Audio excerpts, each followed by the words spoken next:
안녕하세요. 오늘은 아몬드라는 작품을 함께 감상하시겠습니다. 아몬드, 괴물인 내가 또 다른 괴물을 만났다.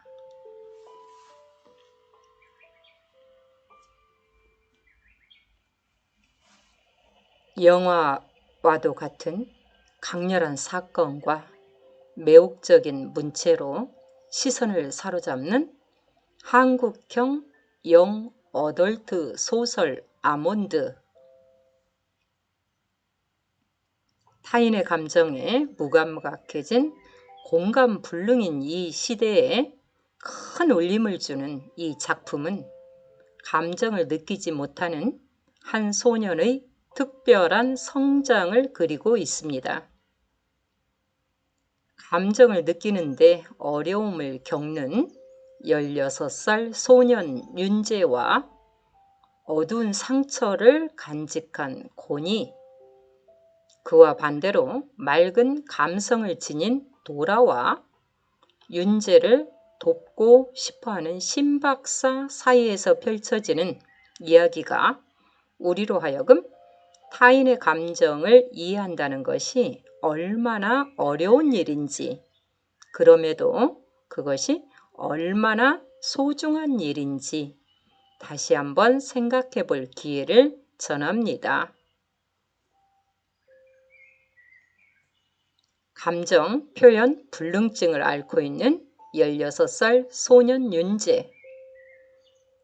아몬드라 불리는 편도체가 작아 분노도 공포도 잘 느끼지 못하는 그는 타고난 침착성, 엄마와 할머니의 지극한 사랑 덕에 별 탈 없이 지냈지만 크리스마스 이브이던 16번째 생일날 벌어진 비극적인 사고로 가족을 잃습니다. 그러한 윤재 앞에 곤이가 나타납니다. 놀이동산에서 엄마의 손을 잠깐 놓은 사이 사라진 후 13년 만에 가족의 품으로 돌아오게 된 곤이는 분노로 가득 찬 아이입니다. 곤이는 윤재를 괴롭히고 윤재에게 화를 쏟아내지만 감정의 동요가 없는 윤재 앞에서 오히려 쩔쩔매고 맙니다. 그 후 두 소녀는 남들이 이해할 수 없는 특별한 우정을 쌓아가고 윤재는 조금씩 내면의 변화를 겪게 되죠. 손원병 작가는 서울에서 태어났습니다. 서강대학교에서 사회학과 철학을 공부했고 한국영화 아카데미 영화과에서 영화 연출을 전공했습니다. 2001년 제6회 시내 21 영화 평론상을 받았고 2006년 제3회 과학기술 창작문예 공모에서 순간을 믿어요로 시나리오 시놉시스 부분을 수상했습니다. 인간적으로 정이 안 가는 인간, 너의 의미 등 다수의 단편영화 각본을 쓰고 연출했죠. 첫 장편소설 아몬드로 제10회 창비 청소년 문학상을 수상하여 등단했습니다. 두 번째 장편소설 30의 반격으로 제5회 제주 4.3 평화문학상을 수상했습니다. 위에 장편소설 프리즘, 소설집 타인의 집 등이 있습니다. 아몬드는 캐릭터의 매력과 깊은 성찰로 빚어낸 두 인물의 관계에 깃든 아름다움에서 문학적으로 의미 있는 성취를 이루었다는 평을 얻었으며 네이버 사전 연재에서 회당 1만여 건의 조회수를 기록하며 독자들의 열띤 반응을 이끌어냈습니다. 구체적인 이미지가 손에 잡힐 듯 그려지며 눈을 떼지 못하고 순식간에 읽었다는 많은 독자 리뷰에서 알 수 있듯 매혹적인 문체와 독특한 캐릭터, 속도감 넘치는 전개로 마음을 사로잡았죠. 새로운 서사에 목말라하는 우리 독자들에게 신선한 매력과 감동으로 다가갈 작품입니다. 소설가 공선옥님의 추천사입니다. 아몬드는 가슴이 머리를 지배할 수 있다고 믿는 나 같은 사람에게 희망을 주는 소설이다. 어쩌면 현대라는 사회가 집단 감정 표현 불능증을 앓고 있는지도 모른다. 그리고 이 소설에서처럼 죽음과도 같은 성장통을 겪어내야만 감정의 시대가 뿜어내는 향기를 우리가 맡을 수 있을지도. 긴 겨울의 끝에 봄이 온다. 봄이면 식물이 자라든 감정도 자라고, 감정이 자라면 세상도 자랄 것이다. 이 글을 읽는 동안 가슴이 내내 두근거렸다. 다가오는 봄에는 내 감정과 내 감정이 스파크를 일으켜 아름다운 폭죽 하나쯤은 터지고 말리라.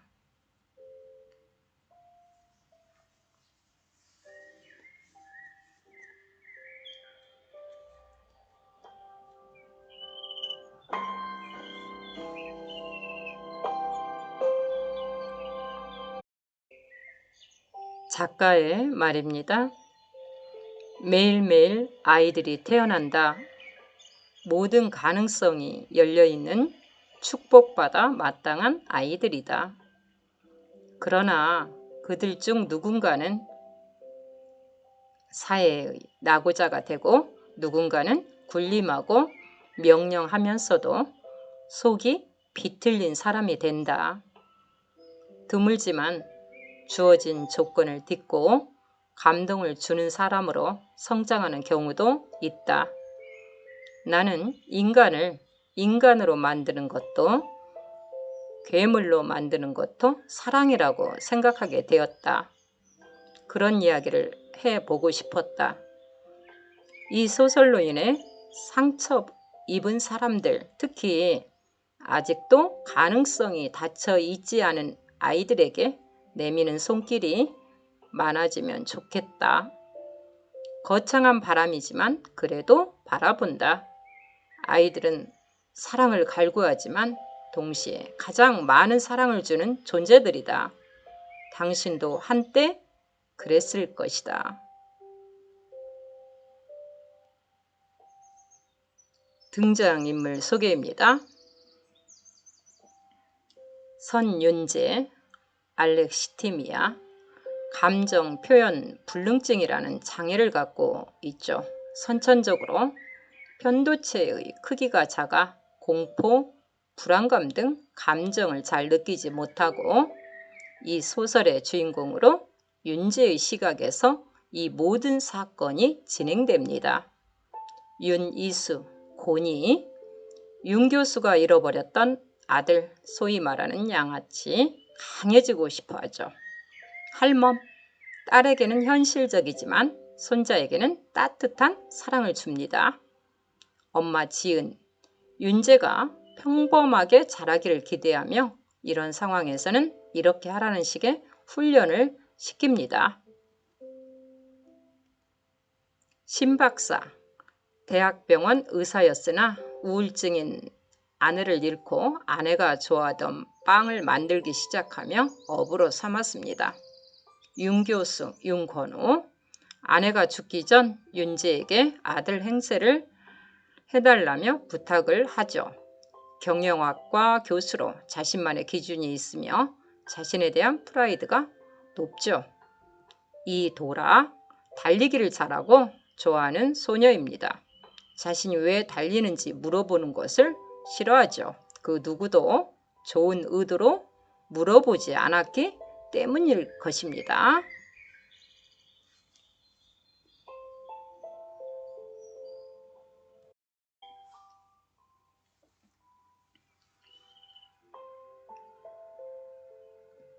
차례 프롤로그 1부, 2부, 3부, 4부, 에필로그 작가의 말로 구성되어 있습니다. 프롤로그. 나에겐 아몬드가 있다. 당신에게도 있다. 당신이 가장 소중하게 여기거나 가장 저주하는 누군가도 그것을 가졌다.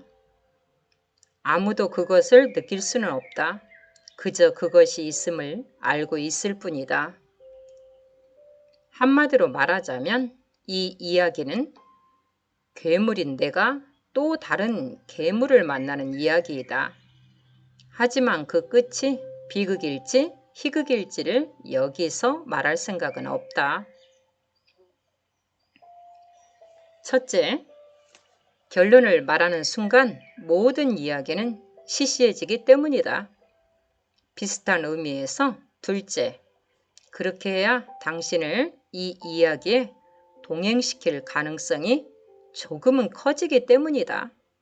셋째, 그러니까 마지막으로 변명을 하자면 사실 어떤 이야기가 비극인지 희극인지는 당신도 나도 누구도 영원히 알 수 없는 일이다. 1부입니다. 1부 첫 페이지입니다. 그날 1명이 다치고 6명이 죽었다. 먼저 엄마와 할멈, 다음으로는 남자를 말리러 온 대학생, 그 후에는 구세군 행진에 선두에 섰던 50대 아저씨 둘과 경찰 1명이었다. 그리고 끝으로는 그 남자 자신이었다. 그는 정신없는 칼부림의 마지막 대상으로 스스로를 선택했다. 자신의 가슴 깊이 칼을 찔러 넣은 남자는 다른 희생자들과 마찬가지로 구급차가 도착하기 전 숨이 끊어졌다. 나는 그 모든 일이 눈앞에서 벌어지는 것을 바라보고만 있었다.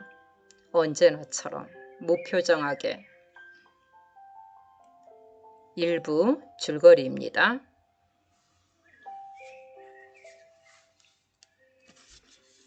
윤재의 엄마는 대학 시절 액세서리 상인과 눈이 맞아 결혼하려고 했지만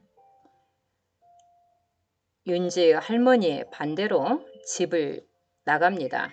하지만 액세서리 상인 윤재의 아버지가 교통사고로 죽는 바람에 윤재를 혼자 키우게 되고 결국 힘에 부친 엄마는 윤재를 데리고 윤재의 할머니를 찾아갑니다. 그 이후 윤재 할머니, 엄마, 윤재 세 식구가 함께 살게 되며 윤재 엄마는 책방을 하기 시작했죠. 시간이 흘러 윤재가 17살이 되기 전 크리스마스 때 윤재 가족이 냉면을 먹으러 갔다가 우울증을 앓고 있던 남자를 마주하게 됩니다. 남자는 칼을 들고 있었고 윤재의 가족을 향해 다가오고 있었죠. 이때 윤재 할머니는 윤재를 문 뒤로 숨기고 문을 막았습니다.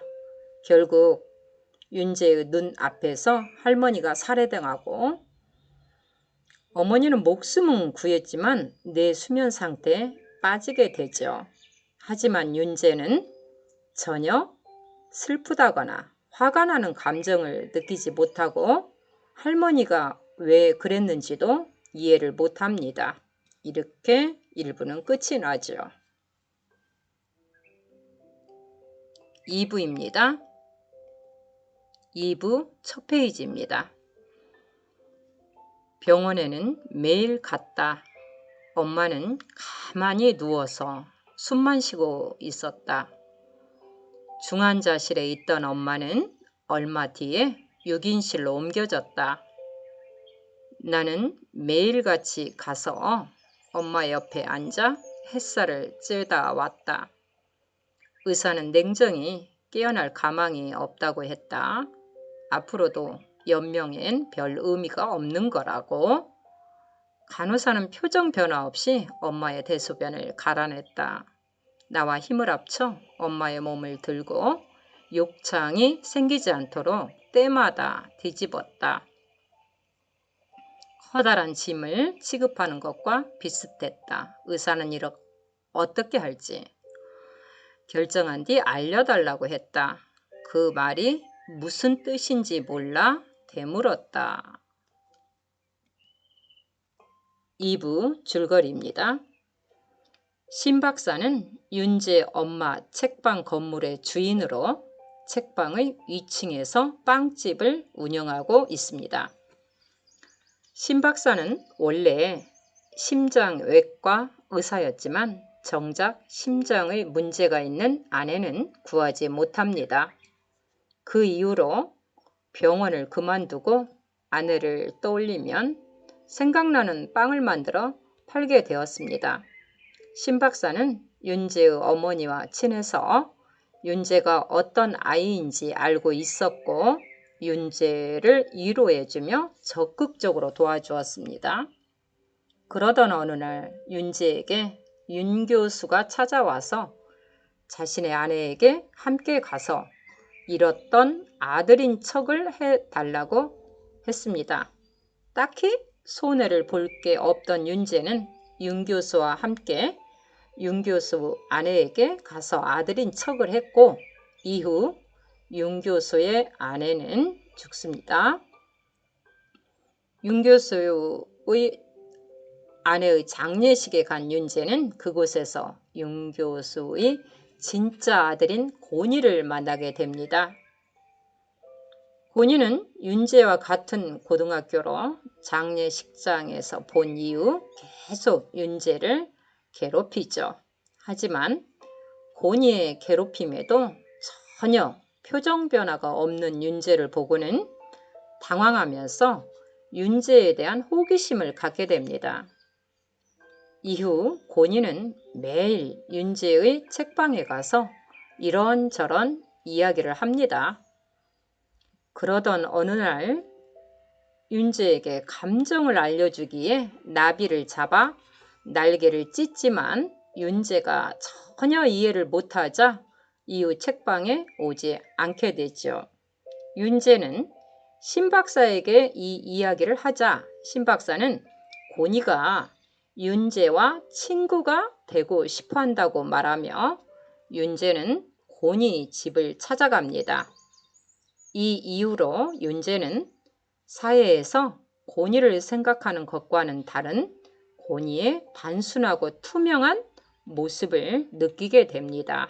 이렇게 2부는 끝이 납니다.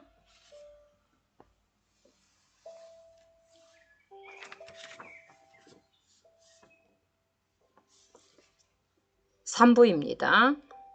3부 첫 페이지입니다. 도라는 고니의 정반대 지점에 서 있는 아이였다. 고니가 고통, 죄책감, 아픔이 뭔지 알려주려 했다면 도라는 내게 꽃과 향기, 바람과 꿈을 가르쳐 주었다. 그건 처음 듣는 노래 같았다. 도라는 누구나 알고 있는 노래를 전혀 다른 방식으로 바꿔 부를 줄 아는 아이였다. 3부 줄거리입니다. 윤재는 달리기를 좋아하는 소녀 도라와 우연한 계기로 친해지게 됩니다. 3부에서는 윤재가 감정을 느낄 수 있다는 어떠한 가능성을 보여줍니다. 도라와 있는 시간 동안만큼은 윤재는 이전에 느낄 수 없었던 이상한 느낌을 받게 되죠. 윤재가 도라와 친해지는 만큼 반대로 고니는 멀어지게 됩니다. 그리고 고니는 수학여행 도난 사건의 범인으로 의심받게 되지요.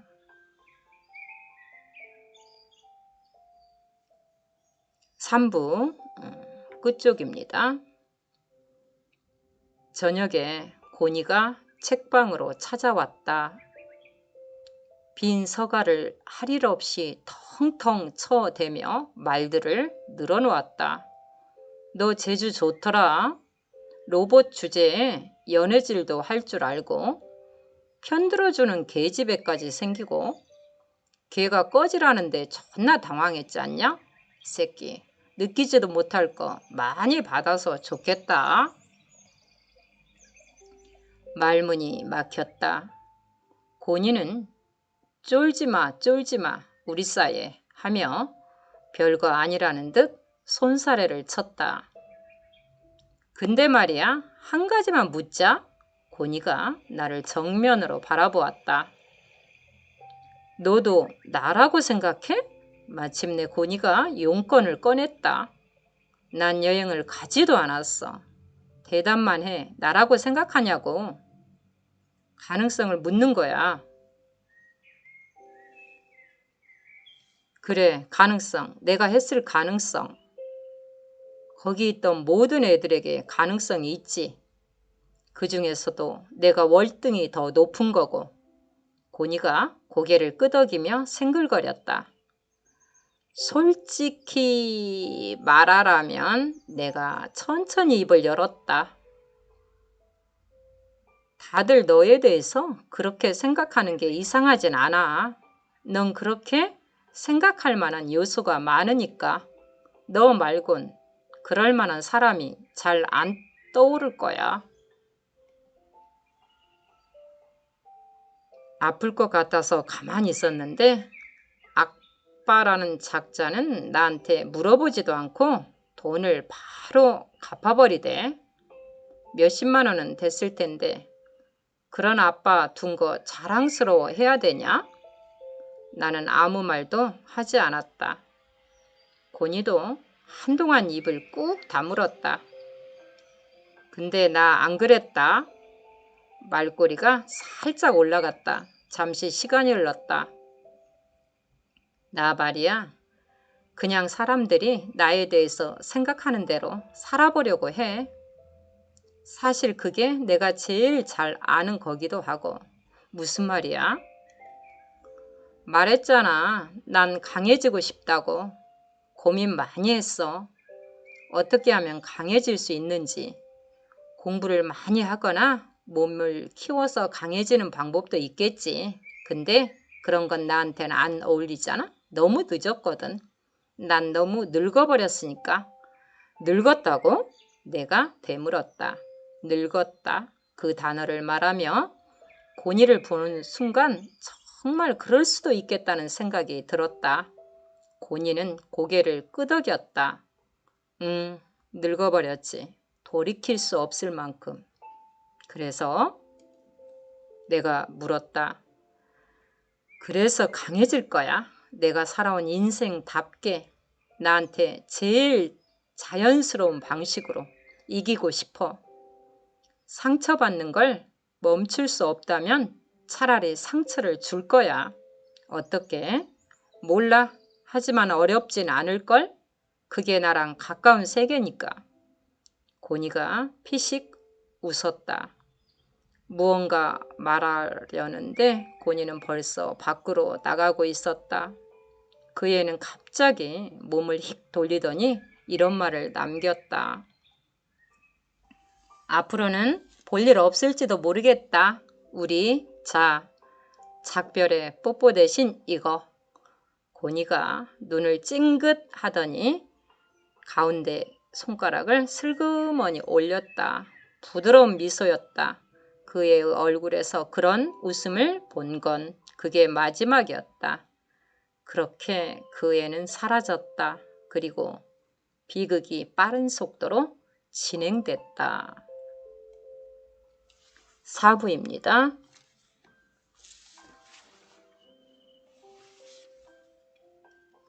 사부 줄거리입니다. 수학여행 도난 사건의 범인이 다른 아이로 밝혀지는 것으로부터 시작됩니다.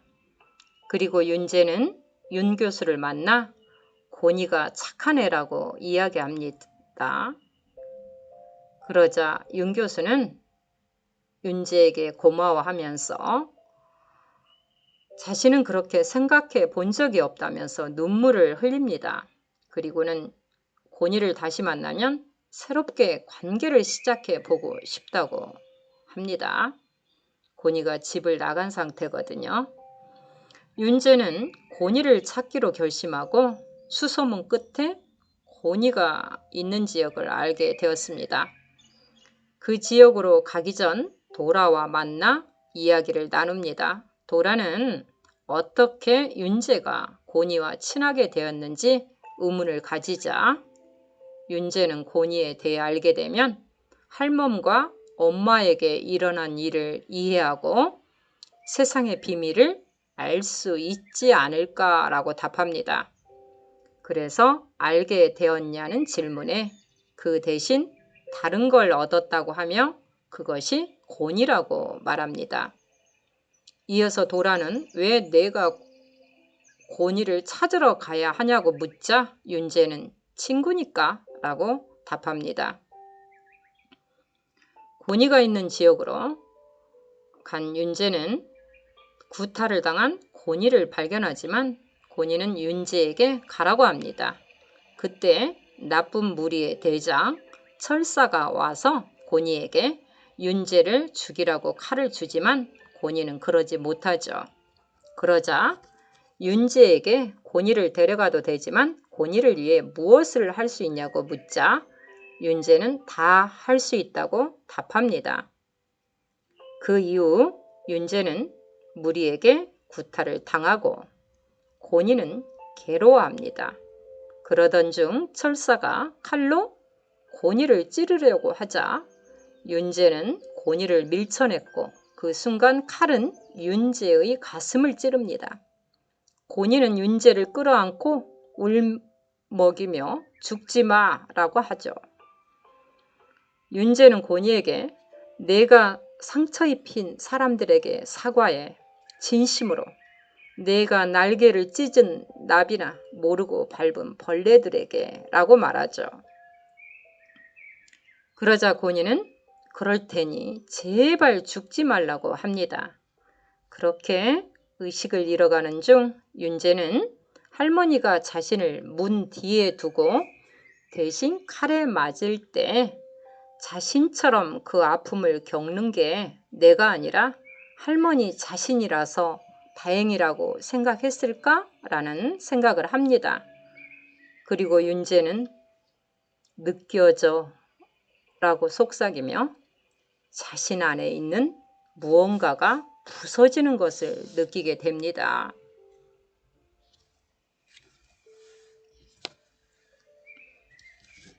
윤재가 의식을 차렸을 때는 병원이었습니다.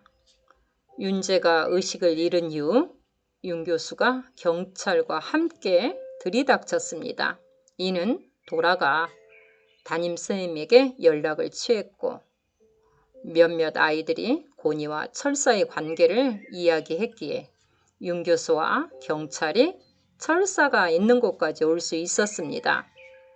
철사는 곤이의 칼에 찔렸지만 생명에는 지장이 없는 상태였고 곤이가 철사를 찌른 것은 정당방위로 인정될 것이라고 했습니다. 곤이는 심리치료를 받고 있었습니다. 윤 교수는 학교에 휴직계를 내고 곤이만을 위해 살아보는 것으로 삶을 바꾸겠다고 했습니다. 신 박사는 도라와 곤이의 편지를 윤재에게 주었죠. 그러자 윤재는 다양한 표정을 지었습니다. 그리고 이어서 신 박사는 선물이 있다며 나갔다가 선물을 데리고 들어왔습니다. 선물은 바로 엄마였죠. 윤재가 없는 동안 엄마가 기적적으로 깨어났다고 합니다. 윤재는 엄마를 끌어안고 엄마의 눈물을 닦아주었습니다. 그러던 중 어느새 윤재의 눈에도 눈물이 흐르고 있고 또 웃기도 합니다. 마지막 75장입니다. 문이 열렸다. 신박사였다. 휠체어를 밀고 있다. 거기 앉은 사람이 나를 향해 환히 미소를 짓는다. 낯익은 미소다. 태어난 순간부터 쭉 보아왔던 미소였으니까. 엄마! 라고 말하는 순간 엄마의 눈에서 왈칵 눈물이 쏟아졌다. 내 볼을 쓰다듬고 머리카락을 매만지며 엄마는 내내 울었다. 나는 울진 않았다. 아직 그 정도로 감정이 발달되지는 않은 건지 아니면 엄마를 보고 울기엔 이미 머리가 너무 커버린 건지 나는 우는 엄마의 눈물을 닦고 엄마를 안아주었다. 이상하게 그러면 그럴수록 엄마는 더 울었다. 내가 누워있는 동안 거짓말처럼 엄마가 깨어났다. 모두가 불가능하다고 했던 무언가를 엄마가 해낸 거다. 그런데 엄마는 다르게 말했다. 모두가 불가능하다고 했던 무언가를 내가 해냈다고. 나는 고개를 저었다. 뭔가를 더 설명하고 싶은데 그동안 있었던 일을 어디서부터 얘기하면 좋을까? 갑자기 뺨이 뜨겁다. 엄마가 뭔가를 닦아준다. 눈물이다. 어느새 내 눈에서 눈물이 흐르고 있다. 내가 운다. 그런데 또 웃는다. 엄마도 마찬가지다.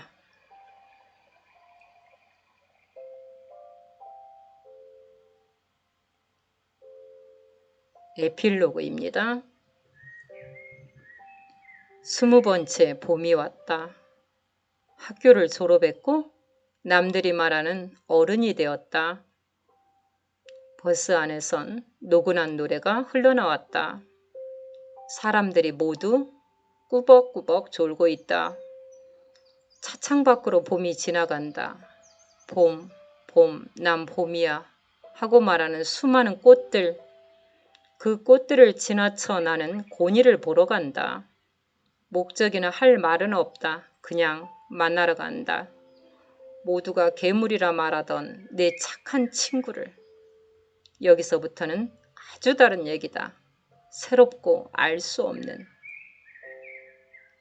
그 이야기가 어떤 이야기가 될지는 나도 모른다. 말했듯이 사실 어떤 이야기가 비극인지 희극인지는 당신도 나도 누구도 영원히 말할 수 없는 일이다. 그렇게 딱 나누는 것 따윈 애초에 불가능한 건지도 모른다. 삶은 여러 맛을 지닌 채 그저 흘러간다. 나는 부딪혀 보기로 했다. 언제나 그랬듯 삶이 내게 오는 만큼 그리고 내가 느낄 수 있는 딱 그만큼을